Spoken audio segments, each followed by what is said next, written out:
નમસ્કાર, ભાગ્ય દર્પણમાં હું છું શ્રદ્ધા. દર્શક મિત્રો, દરેક નાનકડું પરિવર્તન એક મોટી સફળતાથી શરૂઆત લઈને આવે છે. તો આજના સુવિચાર સાથે શરૂ કરીશું આપના ભાગ્યના દર્પણને રજૂ કરતો અમારો વિશેષ કાર્યક્રમ ભાગ્ય દર્પણ.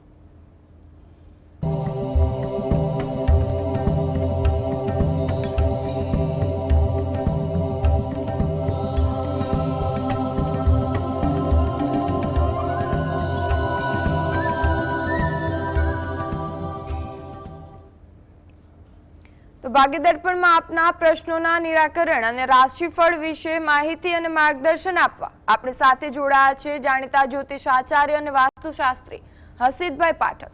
હસીતભાઈ, જીએસટીવીના ભાગ્ય દર્પણમાં આપનું સ્વાગત છે. નમસ્કાર. નમસ્કાર. સૌથી પહેલા વાત કરીએ આજના પંચાંગ વિશે. તો શું છે આજનું પંચાંગ તે જણાવો. હા, આજના દિવસનો શુભારંભ કરીએ પંચાંગની જાણકારીથી. આજે વાર છે ગુરુવાર. વિક્રમ સંવત 2082 ચાલી રહ્યો છે.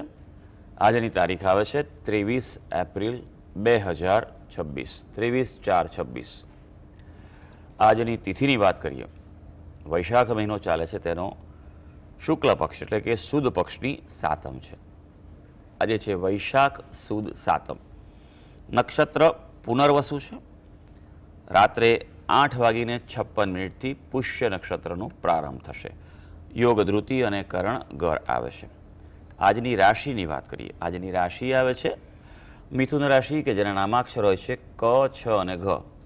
બપોરે 3:12 રાશિ પરિવર્તન થશે અને કર્ક રાશિ, કે જેના નામાક્ષર હોય છે ડ અને હ, તેનો પ્રારંભ થશે.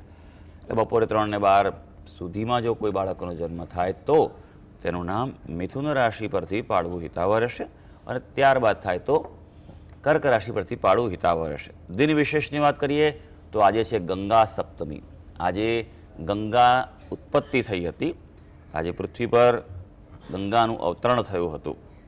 આજે ગુરુ પુષ્યામૃત સિદ્ધિયોગ છે, જો કે એ રાત્રે 8:56 શરૂ થવાનો છે અને રાત આખી રહેવાનો છે, સૂર્યોદય સુધી, આવનારા સૂર્યોદય સુધી. જી હસીતભાઈ, આજની વાસ્તુ ટિપ્સ જણાવશો.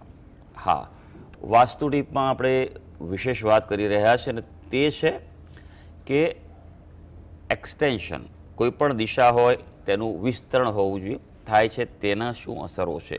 વાસ્તુશાસ્ત્ર પ્રમાણે કોઈ પણ મકાન કે કોઈ પણ આપણે બાંધકામ કરીએ છીએ તેનો આકાર ચોરસ કે લંબચોરસ હોવો જોઈએ, પણ જ્યારે કોઈ અનિયમિત આકાર હોય છે ત્યારે અમુક ભાગની વૃદ્ધિ અને અમુક ભાગની ઘટ થતી હોય છે. આજે વાત કરીએ અગ્નિ દિશામાં જો વૃદ્ધિ થાય, વધારો થાય તો તેનું શું ફળ રહે છે. અગ્નિ દિશા એ અગ્નિ તત્વ છે, નામ પ્રમાણે બતાવે છે. અહીંયા જો વધારો થાય, એક્સટેન્શન થાય તો સંબંધોમાં તકલીફ આવે છે. ઘરની સ્ત્રીઓ જે છે ખાસ કરીને તેને શારીરિક માનસિક તકલીફ રહે છે. અગ્નિના અકસ્માતના ભય અહીંયા વધી જતા જોવા મળતા હોય છે અને અકારણ તકલીફો જોવા મળતી હોય છે. તો જ્યારે પણ અગ્નિ તત્વની વૃદ્ધિ થાય તો તે ભય અને નુકસાન કરતું જ હોય છે. આગ અને અકસ્માત પણ થાય છે. તો હંમેશા એ વાતનું ધ્યાન રાખવાનું કે અગ્નિ દિશામાં જે દોષ હોય, જે વૃદ્ધિ હોય, તેના ઉપાય કરવા આવશ્યક રહે છે. જી હસીતભાઈ, 12 રાશિઓના રાશિફળની વાત કરીએ તે પહેલા એક દર્શક મિત્ર જોડાયા છે, જીવનભાઈ જોડાયા છે. જી જીવનભાઈ, આપને જેમના માટે પ્રશ્ન પૂછવો હોય તેમની જન્મ તારીખ જણાવશો. 20/9/1981. જન્મ સમય? જન્મ સમયનો ખબર નથી, દિવસનો જન્મ છે પણ ટાઈમની ખબર નથી. જન્મ સ્થળ કયું છે? સ્થળ મોરબીનું પાનેલી. આપને પ્રશ્ન શું પૂછવો છે? પ્રશ્ન એ છે કે મેં એમનું એકવાર આઈવીએફ કરાવ્યું છે, નિષ્ફળ ગયો. બીજી વાર એની દવા ચાલુ કરી છે, તો આપણે સફળતા મળશે? જી મુહૂર્ત જોડાયું તો ભાઈ આઈવીએફ કરતા પહેલા? ના, મુહૂર્ત નથી જોડાયું. હા, તો પછી હવે તમે જ્યોતિષશાસ્ત્ર બદલો છો. હંમેશા કહું છું, તમે અમારા નિયમિત દર્શકો તો આ પૂછું જ છું ભાઈ, જે દિવસે આઈવીએફ કરાવવાનું હોય એનું પણ મુહૂર્ત હોય છે ભાઈ. આપણે તો ડૉક્ટર પાસે સમય માગી શકીએ છીએ. આજે તો ઘણા બાળકોની ડિલિવરી માટે પણ હું સમય આપું છું, બરાબર છે ભાઈ, કે એ બી એના સમયનું ડિલિવરી થાય. હા, 10% એવું છે કે બધું ભગવાનના હાથમાં છે, કે આપણે ભલે ગમે તેટલું પ્લાન કરી નથી થતું, પણ હવે ધ્યાન રાખજો. પણ કોઈ પણ અગત્યનું કાર્ય હોય મુહૂર્ત લેવું આવશ્યક છે ભાઈ. કારણ કે હવે તમે જે કીધું કે ક્યારે આઈવીએફ કરાયું એ દિવસ જાણવો અગત્યનો છે, બરાબર છે. કુંડળી પ્રમાણે જો વાત કરીએ અત્યારે કેવા યોગ ચાલે છે તેનું કહીએ તો કન્યા લગ્નની કુંડળી આવે છે. રાશિ જે છે તે વૃષભ રાશિ આવે છે. પંચમ સ્થાનમાં કેતુ મહારાજ છે એટલે ચોક્કસ આ તકલીફો બતાવી રહ્યા છે. ઉપરાંત રાહુ મંગળનો અંગારક દોષ છે, મંગળની દ્રષ્ટિ પણ પંચમ સ્થાન પર પડી રહી છે. અહીંયા ગુરુ મહારાજ છે તેની શુભતા છે, તેના કારણે શક્યતાઓ પોઝિટિવ છે. જૂન મહિનાથી એક સારો યોગ આવી રહ્યો છે એટલે પ્રયત્ન કરતા રહેજો. ખાસ બે વસ્તુ આપે કરવાની જરૂર છે. પહેલી વસ્તુ કે જે અંગારક દોષ જે છે તેનું આપ નિવારણ કરાવો અને શનિદેવની ઉપાસના કરો. નિત્ય મહાદેવજીને દૂધ અને જળ ચડાવો અને પ્રાર્થના કરો. બરાબર છે. આટલું નિયમિત ચાલુ કરો. આ કરવાથી અનુકૂળતા વધી શકશે. અને ખાસ ફરી એકવાર યાદ કરો આપને કે ભાઈ મુહૂર્તનું ધ્યાન રાખવાનું છે. જી હર્ષિતભાઈ, હવે વાત કરીશું રાશિફળની. તો રાશિ મંડળની પ્રથમ 3 રાશિ મેષ, વૃષભ અને મિથુન વિશે. તો આ રાશિના જાતકોના આજનો દિવસ કેવો રહેશે તે જણાવશો. હા, શરૂ કરીએ આજના દિવસનું રાશિ ભવિષ્ય. સૌથી પહેલી રાશિ મેષ રાશિ કે જેના નામાક્ષરો છે અ, લ અને ઈ. પારિવારિક જીવન આજે સુખી રહે તેવો દિવસ છે આપણો. ઉપરાંત આર્થિક બાજુ પણ તમારી મજબૂત રહેવા જઈ રહી છે. ખાસ કરીને આજે ઘરની કોઈ ઉપયોગી વસ્તુઓમાં વધારો થાય તેવું બની શકે. આજનો દિવસ શુભ છે. લાવવું હોય તો તમે કંઈક લાવી શકો છો. વૃષભ રાશિ જેના નામાક્ષર છે બ અને ઉ. આજે અંગત સંબંધોમાં સુધારો રહેશે એટલે ક્યાંક અંગત બાબતે કોઈ ક્લેશ કે ઝઘડો વિવાદ ચાલતો હોય તો તેનો ઉકેલ ઉપાય લાવવા પ્રયત્ન કરી લેજો. આજીવિકાના ક્ષેત્રે પ્રગતિ થશે અને સારી વાત આજે છે કે વિવાહિત જીવન સુખી રહેવાનું છે. મિથુન રાશિ જેના નામાક્ષર છે ક, છ અને ગ. આજે આર્થિક બાજુ તમારી મજબૂત છે તેવો અહેસાસ થવા જઈ રહ્યો છે. આર્થિક કોઈ નિર્ણય લેવા હોય તો આપ લઈ શકો છો. કંઈક પ્રાપ્તિ પણ થઈ શકશે. હા, સરકારી સહાય માટે કોઈ પ્રોસેસ કરેલો હોય તો મળવાની સંભાવના આજે હકારાત્મક છે. અંગત સંબંધો ઉત્તમ રહેવાના છે. જી હર્ષિતભાઈ, દર્શક મિત્ર જોડાયા છે પ્રકાશભાઈ છે. જી પ્રકાશભાઈ, આપને જેમના માટે પ્રશ્ન પૂછવો હોય તેમની જન્મ તારીખ જણાવો. જય જિનેન્દ્ર. હાજી, જય જિનેન્દ્ર. જન્મ તારીખ છે 11/4/63. જન્મ સમય સવારે 4 વાગે, વટાવણ ગામ, ધોળકા. જન્મ સ્થળ કયું છે? ધોળકા. પ્રશ્ન શું પૂછવો છે? પ્રશ્ન જણાવો. બસ પાછળની લાઈફ કેવી છે? સારી જ છે ભાઈ. પ્રકાશભાઈ, સારા કાર્ય કરો છો તમે તો. અમારા નિયમિત દર્શક છો. બરોબર છે. અને સારું જ છે તમારે, કોઈ ચિંતાનું કારણ નથી. અત્યારે તમારી શુક્રની દશા ચાલી રહી છે. શુક્ર જે છે એ તમારો લગ્નમાં છે, પ્રથમ સ્થાનમાં છે અને ભાગ્યસ્થાનનો અધિપતિ છે. એટલે ઉત્તમ ભાગ્ય તમારા અહીંયા દેખાઈ રહ્યા છે. એટલે સમય તમારો સારો જશે. હા, ગુરુ મહારાજનું પરિભ્રમણ જે છે તે પણ અત્યારે સારું ચાલી રહ્યું છે.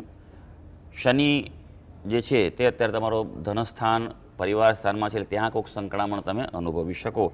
પણ શુક્રની મહાદશા જે છે તે લાંબી હોય છે અને 2045 સુધી ચાલવાની છે. 2025માં શરૂ થઈ છે એટલે સમય તમારો અનુકૂળતાવાળો રહી શકશે. જી. અને એક દર્શક મિત્ર મનોજભાઈ જોડાયા છે. જી મનોજભાઈ, આપને જેમના માટે પ્રશ્ન પૂછવો હોય તેમની જન્મ તારીખ જણાવો. 27/9/2020. જન્મ સમય? સવારે 7:45 AM, અમદાવાદ. પ્રશ્ન શું પૂછવો છે? પ્રશ્ન જણાવો. મારા બાબા માટે પ્રશ્ન છે. એનું થોડું એમ કે ફિઝિકલી થોડું આમ ફિટ નથી રહેતો અને બીજું એ કે એને ભણવા બાબતે મારે થોડું ચિંતા જેવું લાગે છે. એટલે આમ ધ્યાન આપે છે પણ થોડું આમ એ નથી કરી શકતો, એમ કોન્સન્ટ્રેટ નથી કરી શકતો. બીજું કે આ વર્ષના અંતમાં જયારે રાહુ મહારાજ બદલાશે, એ મકર રાશિમાં આવશે તો એની કુંડળીમાં ચંદ્ર શનિ વિષયોગ છે અને 5મા સ્થાનમાં છે. તો ફરીથી જયારે એ આવશે તો શનિ, રાહુ અને ચંદ્રનું જે થશે કોમ્બિનેશન, તો એના કારણે કોઈ ઇફેક્ટ પડશે તો એના માટે મારે શું અત્યારથી એમ કે અવેરનેસ રાખવી એ જરા જણાવવા વિનંતી. જી જી, સારું સારું. જ્યોતિષનો સારો અભ્યાસ કરીને તમે આ બધા અગમચેતી વાપરી રહ્યા છો. ભલે આપણે શરૂઆત કુંડળીથી કરીશું. કુંડળી જે તમે આપી છે વિગત એ અનુસાર જે આવી રહી છે, કન્યા લગ્નની છે. લગ્નમાં આજે સૂર્ય છે, ભાગ્યસ્થાનમાં રાહુ છે અને 11મા સ્થાનમાં શુક્ર છે. રાશિની વાત કરીએ તો મકર રાશિ આવે છે. મકર રાશિ શનિચંદ્રનો વિષ દોષ છે. આશા રાખું છું કે તમે આટલું જાણો છો. તો વિષ દોષનું શાંતિ વિધાન કરાવ્યું હશે વિશેષ પદ્ધતિ, વિન્યાસ, સંકલ્પ પદ્ધતિથી અને યોગ્ય મુહૂર્તમાં, કારણ કે તે આવશ્યક છે. બુદ્ધિશાળી છોકરો થશે, ચિંતા ના કરશો.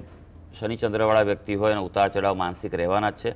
પૂરેપૂરું ફોકસ કરશો તો આવા વ્યક્તિ મેં સીએ બનતા જોયેલા છે. ઘણા બધા સીએની કુંડળીમાં શનિચંદ્રનો વિષ દોષ હોય છે પણ સીએ બનેલા છે. હા, આ વ્યક્તિની શંકાશીલ મનોવૃત્તિ હોય છે, એટલે માટે એને પોઝિટિવ સાઈડ પર રાખવાના, એકલા નહીં રાખવાના. એટલે એક ધ્યાન રાખવાની જરૂર છે. હા, હેલ્થનું ધ્યાન રાખવું પડે, કારણ કે 6થા સ્થાનનો સ્વામી થઈને નથી, 12મે 5મા સ્થાનમાં છે શનિ, એટલે હંમેશા શનિના ઉપાય કરતા રહેવા જોઈએ. પીપળાને જળ ચડાવે, શનિવારે શનિનું દાન કરે. આમ તો અત્યારે કોઈ સડાસતી કે પનોતી ચાલતી નથી, એટલે ચિંતાનું કારણ નથી. ત્રીજો પ્રશ્ન આપનો એ હતો કે રાહુ નવેમ્બરમાં આવશે, બરાબર છે ભાઈ? એ આવે ત્યારે જ ઉપાય કરવાનો, અત્યારથી કશું કરવાનું હોય જ નહીં, બરાબર છે? કારણ કે એવું કહેવાય ને કે પેલું કે રાત પડી જ નથી, તમે લાઇટ શાના માટે કરશો ભાઈ? હજી તો દિવસ ચાલુ છે. જેવો જ્યારે યોગ સર્જાય ત્યારે જ કરવાનો. અને આપણે દર વર્ષે દર સમયે મોટા મોટા જ્યારે ગ્રહોનું રાશિ પરિવર્તન થાય છે ત્યારે ભાગ્ય દર્પણના આપણા કાર્યક્રમમાં દર વખતે બતાવીએ જ છીએ કે રાશિ પરિવર્તનો થવાથી કઈ રાશિને શું ફળ મળશે ને શું કરવું, તો એનું પણ સાવચેતી રાખી દેજો. હા, રાહુ ત્યાં આવવાથી થોડુંક ડિસ્ટર્બન્સ ઊભો થાય, માનસિક રીતે થોડું ડિસ્ટર્બન્સ ઊભું થાય. શિવજીની ઉપાસના તમે એને નિયમિત કરાવશો તો એના માટે ઉત્તમ રહેશે. જી હર્ષિતભાઈ, આપ જોડાયેલા રહેશો, આપણે ભાગ્ય દર્પણમાં આગળ વાત કરીશું. દર્શક મિત્રો, ભાગ્ય દર્પણમાં આગળ વધતા પહેલા રોકાઈશું બ્રેક માટે.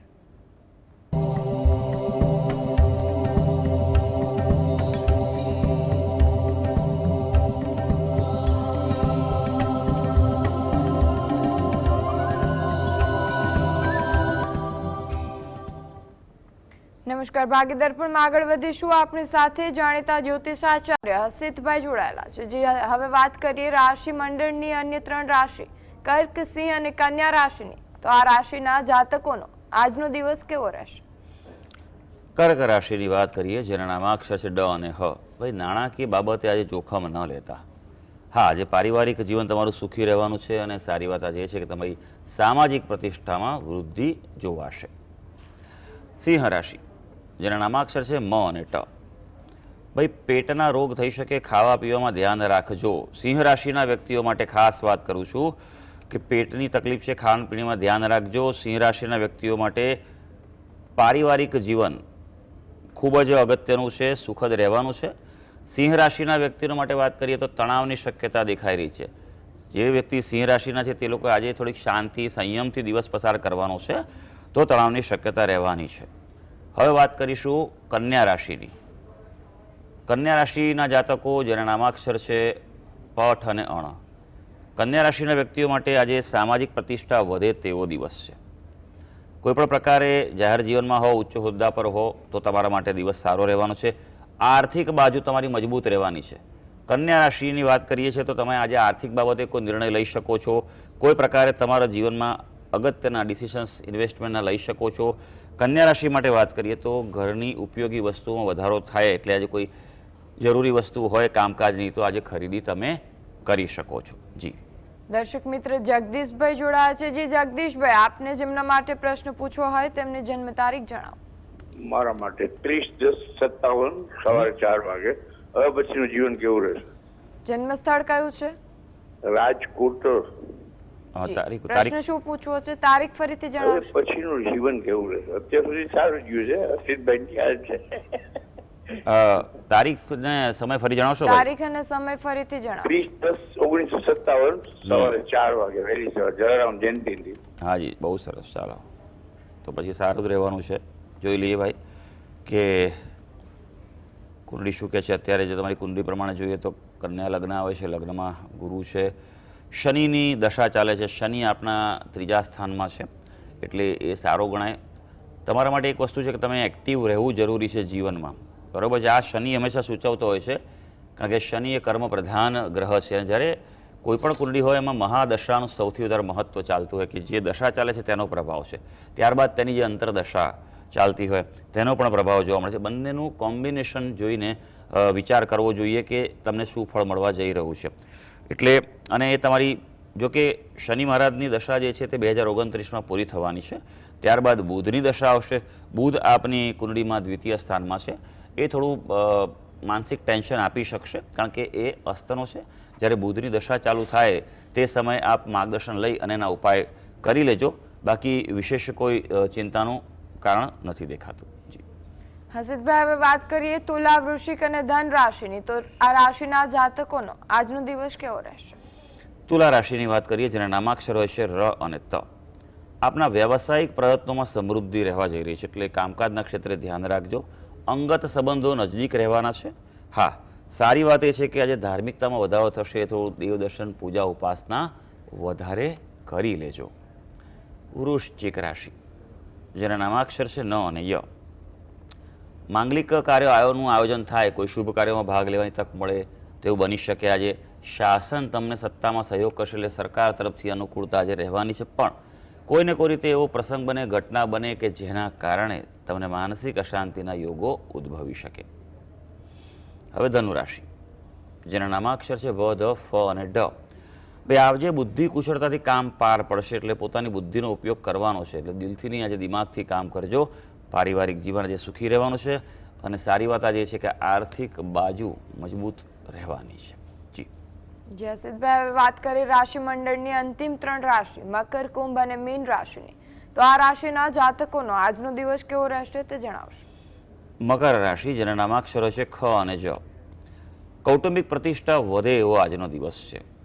જીવનસાથીનો સહયોગ મળશે અને આજે એવું છે કે થોડું રૂટીન કરતાં અલગ રીતે સમય વિતાવશો. મનોરંજનમાં થોડો ઘણો સમય વધારે વ્યતીત થાય તેવું બની શકે. હવે વાત કરીશું આપણે કુંભ રાશિની. કુંભ રાશિના જાતકો જેના નામાક્ષર હોય છે ગ, સ, શ અને શ. કુંભ રાશિના વ્યક્તિઓ માટે વાત કરીએ તો આજે પારિવારિક કાર્યમાં વ્યસ્તતા રહે તેવો દિવસ છે આજે. એટલે થોડુંક કુટુંબમાં ધ્યાન આપવું પડે તેવું બની શકે. કાર્યક્ષેત્ર સારી વાત છે કે સહકર્મી તમને સહયોગ આપવા જઈ રહ્યા છે, એટલે એ તમારા માટે સારું રહેવાનું છે કાર્યક્ષેત્ર. પણ કોઈને કોઈ રીતે માનસિક તાણ રહેવાની છે, એટલે થોડુંક યોગ પ્રાણાયામ કરતા રહેશો તે સારું રહેશે. હવે વાત કરીશું મીન રાશિની, જેના નામાક્ષર છે દ, ચ, ઝ અને થ. મીન રાશિના જાતકો માટે વાત કરીએ તો આજે આર્થિક ક્ષેત્રે આયોજન જરૂરી છે. આજે ફાઇનાન્શિયલ પ્લાનિંગ જેટલું કરશો એટલું તમારા માટે વધારે સારું રહેવાનું છે. નહીં તો પછી ધન લાભની કોઈ સારી રકમ અટકે તેવું પણ બની શકે. એટલે આજે આર્થિક બાબતે ફોકસ વધારી રાખજો. હા, સંપત્તિના કામો થશે, પ્રોપર્ટી બાબતે તમે કોઈ આજે નિર્ણય લઈ શકો છો. તો સર્વે દર્શક મિત્રોનો આજનો દિવસ શુભ અને મંગળકારી રહે તેવી ઈશ્વરને અભ્યર્થના. જયસિદ્ધભાઈ, આપ ભાગ્યદર્પણ શોમાં અમારી સાથે જોડાયા અને રાશિ મંડળની રાશિઓ અંગે માર્ગદર્શન આપ્યું એ બદલ આપનો ખૂબ ખૂબ આભાર. ધન્યવાદ. તો દર્શક મિત્રો, અમને રજા આપશો. આપ જોતા રહો GSTV ન્યૂઝ, નિર્ભીક સત્ય.